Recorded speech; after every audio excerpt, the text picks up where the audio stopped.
हमारे साथ जो है एडवोकेट ज़ियावान साहब, जो कि पाकिस्तान बार के भी मेंबर रहे और सिंध बार के 4 दफ़ा जनाब जो है ना मेंबर होने का एजाज़ हासिल हुआ। और आपका बहुत गहरी निगाह होती है मुख्तलिफ़ इश्यूज़ पे, क्योंकि ह्यूमन राइट एक्टिविस्ट हैं, तो इसलिए एक ज़िम्मेदारी का भी एहसास रहता है आपको।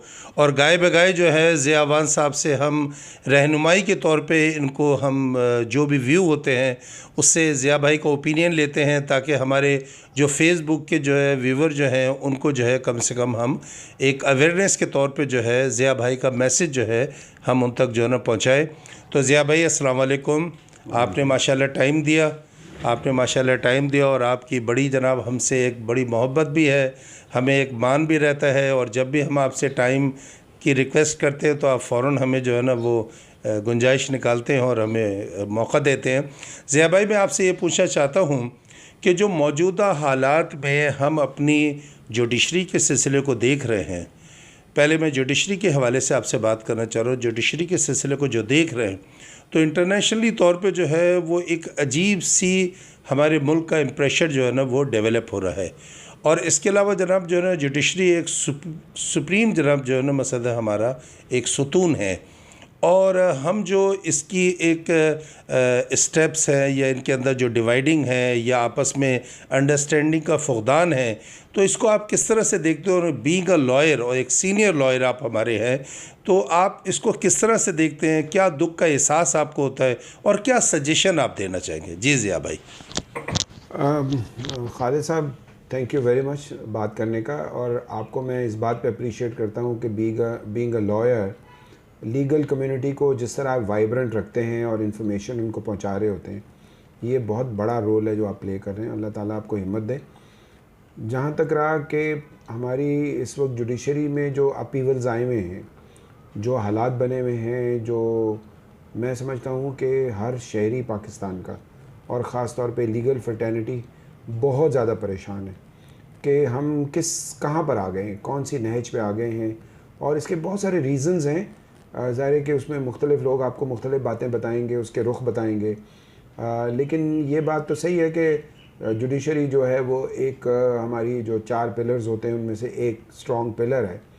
मेरा अपना ईमान ये है कि जिस मुल्क में इंसाफ ना हो वो इसी तरह सरगर जो है ना वो क्या कहते हैं मुश्किल में ही रहता है, जो आज मुश्किल है हमारे साथ है। और ये मेरा ख्याल है इंसाफ ना होने की वजह से है। और इंसाफ ना होने में सिर्फ जजेस लॉयर्स का किरदार नहीं है, इसमें बहुत सारी जो हिडन फोर्सेस हैं जो अब एक्सपोज हो रही हैं कि पाकिस्तान में जो आप देख लें, मतलब मौलवी तमीज़ुद्दीन के केस से लेकर उसके बाद जो हालात रहे, और फिर ज़ियाउल हक ने जो है ना पूरे जुडिशरी का सत्यानाश करके रख दिया कि उसने अपनी मर्ज़ी के जजेस अपॉइंट किए, जजेस को इंस्ट्रक्शन देना। आपके सामने है जुल्फ़िकार अली भुट्टो का केस। इस तरह के बहुत सारे केस हैं कि जिसमें जुडिशल मर्डर भी हुए। और जुडिशल मर्डर का मकसद ये है कि जजों ने जानते बूझते हुए ऐसे फ़ैसले किए जो उनको नहीं करने चाहिए थे।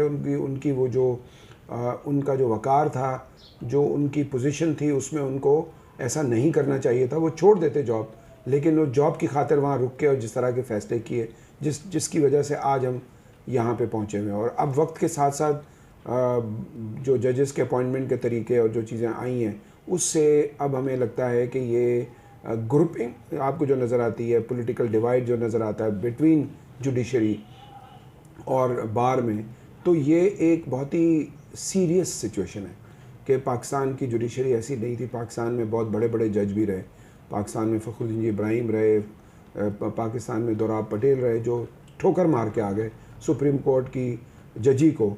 इसी तरह आप जस्टिस वजीउद्दीन को देखें, नासिर असलम ज़ाहिद को देखें, और इस तरह के बहुत सारे जज हैं। गो के उनके साथ हमारा इख्तलाफ भी हो सकता है किसी बात पे, लेकिन ओवरऑल उन्होंने जो है ना वो डिक्टेटर की वो बातें या इस तरह के जो ओथ थे, फेक ओथ उन्होंने नहीं लिए। उन्होंने कहा नहीं, हम नहीं करेंगे। They decided to go back to home, और आज तक उनकी इज़्ज़त है। अल्लाह उनको जो हयात है उनको हयाती दे और उनको ज़िंदगी दे। तो मेरा सिर्फ कहने का मकसद ये है कि जो लॉयर्स की मूवमेंट जो चली 2007 में, अब वो मूवमेंट की एक बुनियादी वजह ये थी कि इंसाफ ख़त्म हो गया था, ऑलमोस्ट नज़र नहीं आ रहा था। जजेस के रोल बहुत नेगेटिव हो गए थे और जजेस में पॉलिटिक्स बहुत थी। आपको पता है कि जो हमारे सीनियर सज्जाद अली शाह साहब जब चीफ जस्टिस थे तो लॉयर्स में ग्रुपिंग हुई और उसके बाद एक नया अपीवल शुरू हो गया जो चलता रहा। एक ज़माना था कि हम यहाँ जो है वो सिंध हाई कोर्ट में किसी एक ज़बान के लोगों को देखते थे कि उनका जो है ना वो गलबा हो गया, और एक जहन के लोगों को देखते थे और हम कहते थे ये सही नहीं है कि जो हमारे वो पीरज़ादा साहब जो है जो ज़िया-उल-हक के एडवाइज़र थे, उनकी एक कलम से लोग अपॉइंट होते थे जज, और उन्होंने वो उन सारा इख्तियार उनके पास था ऑलमोस्ट। तो वो पीरज़ादा साहब की बेटी अगर वकालतनामा साइन करती थी तो 3 लाख रुपए उस ज़माने में, ज़िया-उल-हक के ज़माने में खाली वकालतनामा साइन करने की वो लेते थे। तो ये ज़माना भी हमने देखा। तो उसके बाद क्या हुआ कि अब बिल्कुल वो लोग जो वो एक जो था ग्रुप, वो उसका डिक्लाइन हुआ, उसके बाद एक नया ग्रुप आ गया। अब एक नई सिचुएशन आ गई है जिसमें हमें नज़र आता है कि जुडिशरी पे अब किन लोगों का गलबा है। तो बहुत ही तकलीफ़ दह बात है। और आज जो चीज़ आपको नज़र आ रही है इतनी खुल के, जो जजों में इख्तलाफात हैं, सारी चीज़ें, ये नई नहीं है, पुरानी है। लेकिन अब मीडिया बहुत हो गया है। अब मीडिया उसको एक एक चीज़ को, एक एक बात को जो है ना वो नोट कर रहा होता है कि भाई जजों के रवैये किस तरह के। अब जज हम जो सिंध हाई कोर्ट में और सुप्रीम कोर्ट में रोज़ाना अपीयर होते हैं, तो हमने कभी ये सोचा भी नहीं था, और हमें कोई ऐसा जज मिला भी नहीं कि जो है वो हमें वेलकम कर रहा हो मुल्ज़िम को, ठीक है ना, और इस तरह की जो है ना वो ऑर्डर पास कर रहे हो जो हमने कभी अपनी वकालत की हिस्ट्री में नहीं सुने। तो मेरा कहने का मकसद ये है कि इसकी एक जो सबसे बड़ी वजह यह है कि 2007 की मूवमेंट के बाद चंद लोगों को फ़ायदा हुआ। वो उसमें जजों में चंद लोगों को फ़ायदा हुआ, और उसके बाद जज जो नए बने उनको फ़ायदा हुआ, और फिर बाहर जो है वो जो 2007 की मूवमेंट की लीडरशिप थी वो करोड़ों रुपए बना रहे हैं, अब भी कर रहे हैं, ठीक है ना। तो उनको बहुत फ़ायदा हुआ, और बाकी जो है हमारा इंस्टीट्यूशन रुल गया, क्योंकि मूवमेंट के बाद उनको कम से कम इतना बेनिफिट इस तरह से वो ब्लू आइड नहीं होना चाहिए था कोर्टों का, जो कोर्टों ने उनको रिलीफ दिए, लोग उनके पास गए और वो करोड़ों की फ़ीसें लेते हैं और करोड़ों के उनके इनकम है, क्योंकि वो लीडरशिप में थे, गो के वो दे were very good leaders, but उन्होंने उसका पूरा फ़ायदा उठाया और उनको रिटर्न मिल गया। अब वो नहीं है कह सकते कि वो बहुत नोबेल हैं, वो नोबेल नहीं है इस तरह से, जो अभी अपना रोल प्ले नहीं कर। अब बहुत सारे ऐसे उस वक्त की जो लीडरशिप के बहुत सारे लोग वो ज़िंदा हैं, उन्होंने बेनिफिट भी लिया है, लेकिन इस अपहीवल में उनका कहीं रोल नज़र नहीं आ रहा है, उनके मुंह से कोई लफ्ज़ निकल के नहीं आ रहा, जो एक बहुत चैलेंजिंग बात है। फिर जो 2007 के बाद ये जो जजेस के अपॉइंटमेंट का जो सिलसिला बना, उसने इस जुडिशरी पे तबाही फेर दी है, क्योंकि हर हाई कोर्ट के और सुप्रीम कोर्ट के जज और चीफ जस्टिस उन्होंने अपना कोटा रख लिया कि भाई 2 जज तुम्हारे होंगे, 2 जज मेरे होंगे, 2 फलाने चेंबर से होंगे, 2 अब जजों के चेंबर से जजेस बनते हैं, ठीक है ना। ये नहीं है कि आप ये देखें कि किसी में टैलेंट है या उसको ज़बानों की बुनियाद पे देख रहे होते हैं, या उसको जो है ना वो ये सारा जो सिलसिला है ये बहुत नेगेटिव है, और मैं समझता हूँ कि ये हमारे पूरे निज़ाम को खा गया है। मुझे तो नहीं लगता कि पाकिस्तान में इंसाफ मौजूद है, इंसाफ है ही नहीं। मैं ये चैलेंज करता हूँ कि पाकिस्तान में इंसाफ नहीं है। आप जाके हाई कोर्ट की पेंडेंसी देखें, आप सुप्रीम कोर्ट की पेंडेंसी देखें, आप डिस्ट्रिक्ट कोर्ट में चले जाएं, करप्शन का बाजार गर्म है।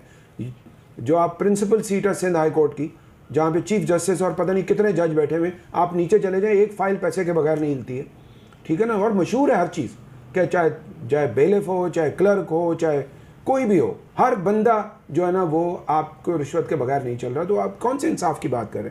फिर जजों पे जो एलिगेशंस हैं, जजों की जो कंप्लेंट्स आती हैं, उनको कभी हमने सीरियसली नहीं देखा कि हाई कोर्ट्स ने या सुप्रीम कोर्ट्स ने सुना। आपको पता है एक जज साहब सुप्रीम कोर्ट में भी बैठे हुए हैं जिन पे बहुत सीरियस एलिगेशन है, उनके खिलाफ 5 जो है ना रेफरेंस फाइल हुए हैं, लेकिन आज तक वो एजेंडे पे नहीं आया। हालांकि यूँ होना चाहिए था ताकि लोगों को पता चले कि भाई लोग इंसाफ के लिए जो है कोशिश करें, नहीं हो रहा। तो मैं बताऊं कि जजों के अपॉइंटमेंट का सिलसिले ने हमें तबाही की तरफ ले गया है, और ये जो जितने चीफ जस्टिस आए सुप्रीम कोर्ट के, उन्होंने जुडिशल कमीशन के हवाले से उसके रूल्स नहीं बनने दिए। उन्होंने रूल्स इसलिए नहीं बनने दिए कि उनके इख्तियार पर असर पड़ेगा। ठीक है ना। तो इख्तियार पे असर ना डालने के लिए उन्होंने रूल्स नहीं बनाए, which is a criminal act, और वो उनको रूल्स बनाने चाहिए इमीडिएटली ताकि उसके मुताबिक चलें। आपको आप रूल्स बना लें कि भाई हमने कैसे लोग लेने। सीनियरिटी आप नहीं मान रहे, कहते हैं कि जी वो कोई इनकॉम्पिटेंट है, तो इनकॉम्पिटेंट है तो वो हाई कोर्ट का कैसे चीफ जस्टिस हो सकता है? उसको हाई कोर्ट का जज या उसको होना ही नहीं चाहिए, वो हमारे सर पे क्यों बिठाया हुआ है अगर इनकॉम्पिटेंट है तो बात यह है कि या तो आप सीनियरिटी की बात करें, अगर सीनियरिटी की बात नहीं कर रहे, कॉम्पिटेंस की बात कर रहे हैं, तो आपके रूल्स होने चाहिए, उसमें तरीक़ाकार होना चाहिए। अब होना मेरे नज़र में तो ये होना चाहिए कि पाकिस्तान में कोई ऐसा चीफ जस्टिस ज़रूर आए, मेरी दुआ है कि वो जुडिशल कमीशन में बैठ के जुडिशल कमीशन के मेंबरान ये डिसाइड करें कि जो आउट ऑफ टर्न जज गए हैं हाई कोर्ट में या सुप्रीम कोर्ट में, हाई कोर्ट में भी आउट ऑफ टर्न आ जाते हैं, तो वो उनको वापस भेजें।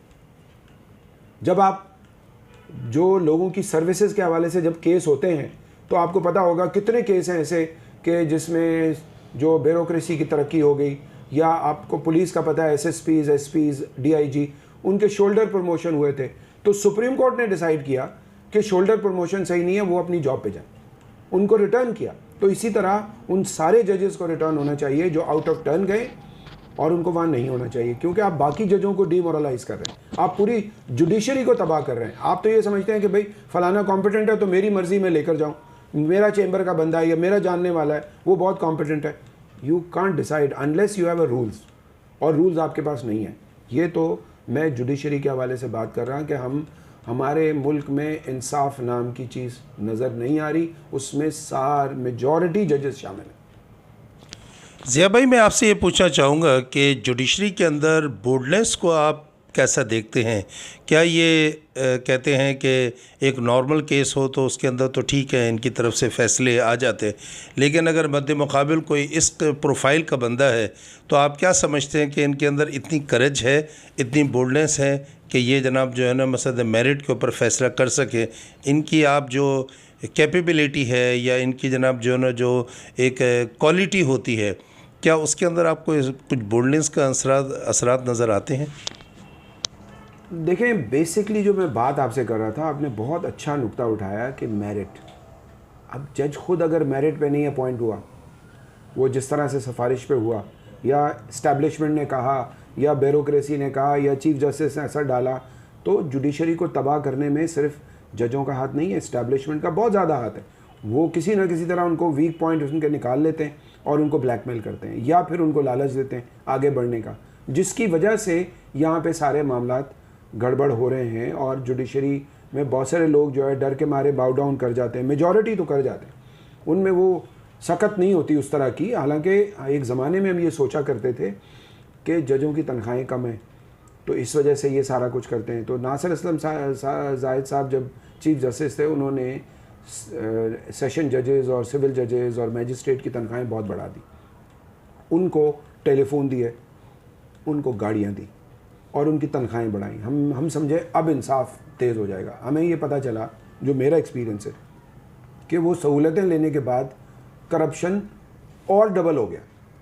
अब जाके जो हालात हैं, जिस तरह मैं देखता हूँ हमारी जो डिस्ट्रिक्ट जुडिशरी है, इवन हाई कोर्ट की, हमें जो एलिगेशंस आते हैं सारे, कोई भी उसको जो है ना प्रोब करने के लिए कोई बॉडी नहीं है। हमारे पास MIT बनी हुई है, मेंबर इंस्पेक्शन टीम की, हाई कोर्ट में, हर हाई कोर्ट में होती है, उनका कोई रोल नज़र नहीं आ रहा। वो सब जो है ना, वो उनका पहले एक ज़माने में MIT का रोल होता था, लोग अपनी दरख्वास्त खुद लेके जाते थे, लोग सुना करते थे। अब वो MIT है ही नहीं।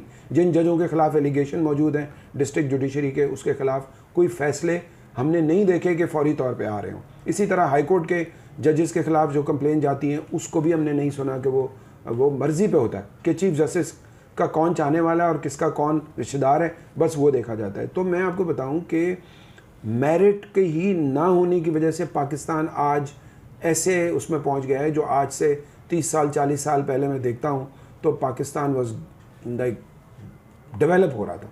पाकिस्तान में क्या नहीं है, कौन से रिसोर्सेज नहीं है। पाकिस्तानी खुद भी बहुत मेहनत करने वाले लोग हैं, लेकिन इन्होंने हर जगह पे लोगों को भीख मंगा बना दिया है। अब हर जगह लोग सैलानी और वो क्या कहते हैं ईदी और इनके जाके उन पे जाके वो बकरे खा रहे हैं। आप बकरे कटवा रहे हैं, अपनी तरफ से आप कर रहे हैं, बस सारे आप देखें काम करने वाले जितने गार्ड्स हैं, जितने लोग हैं, वो बैठे होते हैं वहाँ पे, और बड़े अच्छे सफ़ेद पोश लोग भी जा रहे हैं। तो हालात इस हद तक चले गए कि हमें एक भीखमंगी कौम बन गए हम। हमारी गवर्नमेंट भी भीखमंगी, हमारे पॉलिटिशियन भी भीखमंगी पावर के लिए, कभी इस्टेब्लिशमेंट के पीछे भागते हैं, कभी फौजियों के पीछे भागते हैं, कभी किसके पीछे, इसी तरह ब्यूरोक्रेसी में हर वक्त बैठे हुए, तरक्की का किसी तरह शॉर्टकट निकले, हम आगे बढ़ें, प्लॉट कहाँ से मिलेगा, सारा माइंडसेट ही यही है सारा, ठीक है ना। तो इसलिए हम तबाही की तरफ चले गए क्योंकि मेरिट्स नहीं है, और मेरिट होती तो हम आज यहाँ ना होते। हमने अच्छा वक्त भी देखा जुडिशरी का, हमने बहुत दबंग जजेस भी देखे हैं जिन्होंने डिसाइड किया बहुत सारी चीज़ों को, परवाह नहीं करते थे। लेकिन हमने अब जो हम देखते हैं कि सारी फेस वैल्यू की बात है कि आपकी फेस वैल्यू है तो आपको रिलीफ मिलेगा, अगर आपकी फेस वैल्यू नहीं है। और इस तरह के बहुत सारे केस रोज़ाना आ रहे हैं हमारे पास, अब तो लीक्स में भी निकल के आए हैं कि कैसे मैनेज करते हैं जजेस के साथ चीज़ों को, कॉन्टैक्ट को। बहुत सारे लॉयर्स हैं जो मशहूर हैं इस बात पे कि वो सेटअप करके आते हैं, वो जो है ना 100% रिलीफ पे लोगों से पैकेज लेते हैं, वो केस लेते हैं। तो फिर बाकी वकीलों का क्या हाल होगा, फिर इंसाफ कहाँ जाएगा? कौन लोग जो है ना, ये बेचारे जो लोग रोज़ाना रुल रहे हैं, जिनके हर आपने रेड फाइलें बनाई हुई हैं हाई कोर्ट में, कोई केस नहीं चलता। आपने एक नया सिस्टम बनाया कि कमिश्नर अपॉइंट कर दो, आप एविडेंस भी नहीं चला रहे, लेकिन उसके बावजूद आपका जो है ना वो आपका डिस्पोजल नहीं है उस तरह का जिस तरह होना चाहिए। और फिर इसमें जो सबसे बड़ा रोल है वो बार का, बार का स्ट्रॉन्ग होना बहुत ज़रूरी है। तो वो बार हमारी वो जिस तरह जुडिशरी डिक्लाइन की तरफ है, हमारी बार भी डिक्लाइन की तरफ है।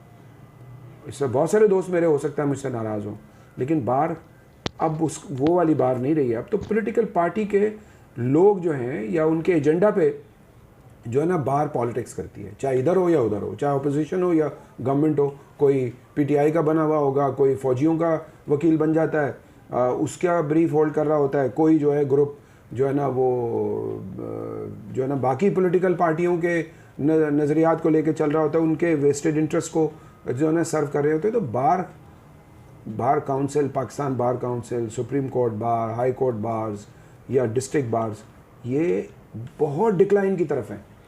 हमें अब ज़रूरत जिस बात की है बहुत इम्पॉर्टेंट है, क्योंकि जब तक आपके पास इंडिपेंडेंट बार नहीं होगी और इंडिपेंडेंट बार लीडर्स नहीं होंगे, ठीक है ना। आपको पता है कि कराची ऐसा शहर है कि जब MQM का जो एक पूरा उरूज पे था अपने ज़माने में, आपको पता है कि जो जिस तरह से लोगों के मर्डर हो रहे थे, रोज़ाना लोग सैकड़ों की तादाद में मरते थे, रॉयट्स होते थे, कितने झगड़े थे, फायरिंग होती थी। और उस वक्त जो है वो भी ज़माना था कि जब किसी एक लीडर के इशारे पे लोगों को आप पूरे इलाके बंद हो जाते थे, पूरे ट्रैफिक गायब हो जाता था। लेकिन उसके बावजूद उस पार्टी के लोग कराची बार में या हाई कोर्ट बार में इलेक्शन नहीं जीत सके। उन्होंने MNA MPAs खूब बनाए, सेनेटर बनाए, लेकिन उस वक्त लोगों ने उस वक्त भी रेजिस्ट किया। लीगल कम्युनिटी ने, लीगल कम्युनिटी में बड़ा पावर है, पोटेंशियल है। अब तो खैर लोग पॉलिटिकल ज़्यादा हो गए पॉलिटिकल पार्टीज़ के साथ, उसमें कोई आर नहीं है। लेकिन ये ज़रूर होना चाहिए कि जब आप बार की पॉलिटिक्स हो तो उसमें फिर अपनी पार्टी का इंटरेस्ट ना देखें, आपको जुडिशरी को देखना है, अपने इंसाफ के निज़ाम को देखना है। आप पार्टी के स्टैंड को लेके अगर बार को लेके चलेंगे तो बार इसी तरह रहेगी जो आज है। और हमेशा ये होगा कि आप बजाय इसके कि बजट में पैसे रखवाएं, आप हर दफ़ा जाएंगे किसी के साथ जाके मिलेंगे जो पावर में होंगे, वो आपको 2 करोड़ दे दें, 3 करोड़ दे दें, 10 करोड़ दे दें, तो आपने बहुत बड़ा कारनामा कर लिया। जैसे उन्होंने अपनी जेब से दिया, वो सरकार के पैसे हैं। और वकीलों की जो वेलफेयर के लिए जो परमानेंट काम होने चाहिए वो बिल्कुल नहीं हो रहे, बार वो भी नहीं कर रही। बार ज़्यादातर अपने पॉलिटिकल एजेंडा पे कर रही है। छोटे मोटे काम ज़रूर करते हैं, वो रोज़ाना जो डेली के इश्यूज़ हैं उनको हैंडल करते हैं। जैसे आप कह रहे हैं कि भाई वेरिफिकेशन का इशू है या कुछ है, वरना बार काउंसिलों का या बार एसोसिएशन का कोई इतना बड़ा रोल है ही नहीं। अब लोग अपनी नौकरियां ढूंढ रहे होते हैं कि उनको कहीं एज मिल जाए, कोई जज बन जाए, कोई और बेनिफिट मिल जाए, तो सब उसी चक्कर में लगे हुए। तो मेरा अपना ख्याल ये है कि हमें बार के अंदर इंडिपेंडेंट लीडरशिप को दोबारा से उभारने की ज़रूरत है। बार के लोगों को, इंडिपेंडेंट लोगों को जो है ना इलेक्ट करने की ज़रूरत है। और वो जब उनसे प्लेज लेने की ज़रूरत है कि वो जुडिशरी के लिए, इंसाफ के निज़ाम के लिए। और हम सिर्फ बार और जुडिशरी की बात नहीं कर रहे, क्योंकि ये इंसाफ का एक बहुत बड़ा वो है, आउटलेट है। और इसके आउटलेट का फ़ायदा आवाम को होना चाहिए। अगर आवाम को उसका फ़ायदा नहीं होता, आप जाके जेलों के हालात देखें, जेलें जो है हमारी जो जस्टिस सिस्टम का पार्ट है। कभी कोई एक जज मैंने नहीं सुना 10 सालों में कि उसने जाके जेलों का विज़िट किया। आपको पता है जेल मैनुअल में लिखा हुआ है कि सेशन जज हर महीने जाएगा, मैजिस्ट्रेट जो है ना वहाँ विज़िट करेगा, एक एक कैदी से मिलेगा, खाना देखेगा, हाई कोर्ट का जज जाके विज़िट करेगा। ये होते रहे पहले काम, ये कोई नई बात नहीं है। लेकिन अब कहाँ हैं वो लोग, क्यों नहीं कर रहे वो लोग? बात ये कि आपने सब चीज़ों को अबैंडन कर दिया, आपने तबाही की तरफ हमें धकेल दिया है और इसके ज़िम्मेदार हम खुद हैं। Thank you very much Zia भाई। माशाल्लाह आपसे बात करने को यूँ भी दिल चाहता है कि बिल्कुल बैलेंस, न्यूट्रल और बोल्ड जनाब जो है ना आप बात करते हैं, और किसी की लगी ढपकी, किसी को जनाब जो है ना फेवर देना, कहीं झुकाव आपकी गुफ्तगू में नज़र नहीं आता। बहुत कम लोग होते हैं इस तरह से बैलेंस गुफ्तगू करना, और हम शुक्रिया अदा करते हैं कि आपका व्यू जो है हम सोशल मीडिया पे दे सकेंगे। और गाए बगाए इसीलिए हम आपको तकलीफ़ देते हैं कि आपका एक मुकम्मल जनाब जो है ना व्यू मिलता है। हर डिपार्टमेंट को आप जो है ना उसके हक़ देते हैं, और उसके लिए जो एक ओरिजिनल जो बात है वो करते हैं, और उसमें कोई आप जो है ना मसद है लिहाज नहीं करते, और यही आपकी बोल्डनेस जो है वो मुतासिर करती है कि आपका व्यू लिया जाए। थैंक यू वेरी मच, बहुत शुक्रिया। बड़ी मुकम्मल और जामे आपने जनाब जो है ना अपना पॉइंट ऑफ व्यू दिया, और मैं समझता हूँ ये अवेयरनेस के लिए काफ़ी होगा इंशाल्लाह। Thank you very much.